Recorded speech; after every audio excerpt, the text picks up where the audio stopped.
আসসালামু আলাইকুম রহমতুল্লাহ বরকাতুহু।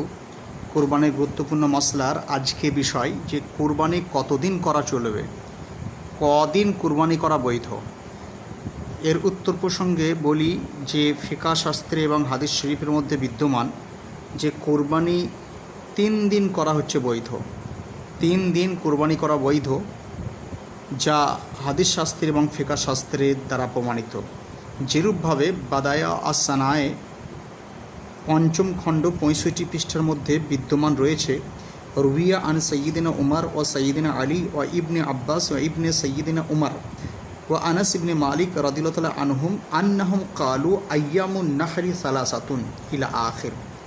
অর্থাৎ এই হাদিস শরীফের দ্বারা প্রমাণিত হলো এটাই যে আইয়ামে নাহার অর্থাৎ কুরবানির দিন হলো 3 দিন।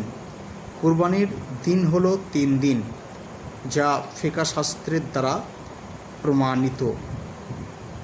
এছাড়াও হেদায়া 4th খণ্ড 430 পৃষ্ঠার মধ্যে বর্তমান হিয়া জায়েজাতুন ফি সালাসাতি আইয়ামিন, অর্থাৎ 3 দিন কুরবানি করা হচ্ছে বৈধ।